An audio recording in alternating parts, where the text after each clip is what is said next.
கர்த்தருடைய பரிசுத்த நாமத்துக்கு மகிமை உண்டாவதாக. இன்றைக்கி கூட என்னாகமம் 5ஆம் அதிகாரத்தை வந்து பார்க்க போகிறோம்.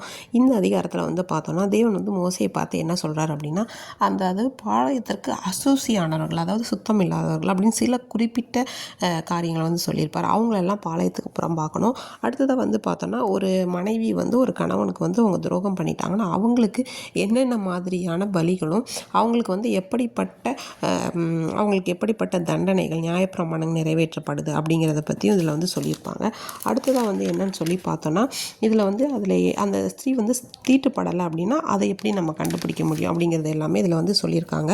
இப்போ வந்து பார்த்தோன்னா தேவன் வந்து மோசைக்கிட்ட வந்து சொல்கிறாரு, அசுசியான காரியங்களுக்கு உட்பட அசுத்தமானவங்க உட்பட்டவங்களாம் பாளையத்துக்கு புறம்ப போகணும் அப்படின்னு. அதில் யாருன்னா குஷ்டரோகிகள், அடுத்து வந்து பிரமியமுள்ள, அதாவது உடம்புல இருந்து கெட்ட மாதிரியான டிஸ்சார்ஜஸ் அதெல்லாம் வர்றது, அதுக்கப்புறம் வந்து சவத்தினால் தீட்டுப்பட்டவர்கள், இவங்க எல்லாத்தையும் பாளையத்துலேருந்து என்ன பண்ணணும்னா ஆண் பிள்ளையானாலும் சரி பெண் பிள்ளையானாலும் அவங்கள புறம்பாக்கி விட்டுறணும்னு சொல்கிறாங்க.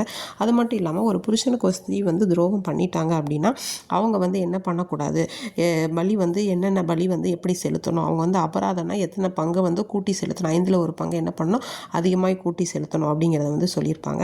அடுத்து வந்து என்னென்னா கர்த்தர் வந்து மோசையை பார்த்து சொல்கிறாரு, நீ வந்து ஒரு மனைவி வந்து மற்றவங்களோட முகத்தை பார்த்து தன்னோட புருஷனுக்கு வந்து தீட்டு பண்ணிடுறா, தப்பு பண்ணிடுறா அப்படின்னு சொல்லிட்டு அவங்கள கையும் களவமாக பிடிச்சிட்டாங்க அப்படின்னா உடனே அவங்க என்ன பண்ணால் ஆசிரியர்கிட்ட கூட்டிகிட்டு போயிட்டு அவங்க வந்து அந்த எரிச்சலின் காணிக்கை, அக்கிரமத்தை நினைப்பூட்டும் காணிக்கை அப்படிங்கிற மாதிரி அதை வந்து படைக்கணும். அடுத்து ஆசாரியன் வந்து அவங்கள வந்து அழைத்து தேவ சமூகத்தில் வந்து நிறுத்திட்டு அவங்க வந்து ஒரு சில காரியங்களை வந்து செய்வாங்க அப்படிங்கிறத வந்து சொல்லியிருக்காங்க. அதாவது வந்து கசப்பான ஜலம் வந்து அவங்கள குடிக்க கொடுக்கணும். அவங்க வந்து பாவம் செய்தவங்களாக இருந்தால் அவங்களுடைய இடுப்பு அப்புறம் அவங்களுடைய கற்பம் வந்து எல்லாமே என்ன ஆகும், செத்து போகும். அப்படி இல்லைன்னா அது ஒன்றும் ஆகாது அவங்களுக்கு அப்படிங்கிற மாதிரி இதில் வந்து சொல்லியிருப்பாங்க.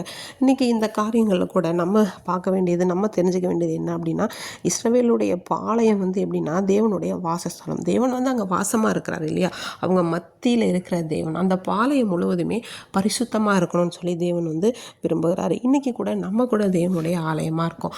நம்ம வாழ்க்கையில் கூட சில சூழ்நிலைகள், பாவங்கள், எப்படிப்பட்ட பாவங்களாக வேணா இருக்கலாம், கண்களினாலும் நம்முடைய ஒவ்வொரு அவயங்கள்னாலும். ஆனால் ஒன்று நம்ம தெரிஞ்சுக்க வேண்டியது என்ன, தேவன் நம்மளை வாசமாக இருக்கார், அதனால் நம்ம பரிசுத்தமாக நம்மளை பார்த்துக்கணும் அப்படிங்கிறது.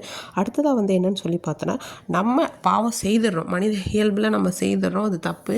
ஒருவேளை செய்தாலும் அதை அறிக்கை செய்து அதை விட்டுறணும். ஆனால் அந்த பாவத்தை நம்ம என்ன பண்ணக்கூடாது, தொடரக்கூடாது. அதுதான் தேவன் வந்து நம்மக்கிட்ட வந்து விரும்புகிறாரு. அது மட்டும் இல்லாமல் நம்ம வந்து நினைப்போம், இந்த பாவம் வந்து எப்படி இது ஒன்றும் கணப்பாவதில் கணக்கு வராது, இல்லை தேவன் இதை பார்க்க மாட்டார். அப்படி இல்லை, நம்ம அந்தரங்கத்தில் நம்ம இருட்டில், அதாவது ஒரு தெரியாத இடத்துல செய்தால் கூட தேவன் அதை வந்து என்ன பண்ணுறாரு, பார்க்குறவராக, நம்மளுடைய உள்ளந்திரியங்களையும் அறிந்திருக்கிற தேவன் எல்லாத்தையும் கவனிக்கிறவராக இருக்கிறார். எனவே அவருக்கு முன்பாக பரிசுத்தமும் பயத்தோடு நடந்து அவருக்கு மகிமை இருக்க கடவோம். ஆமீன்.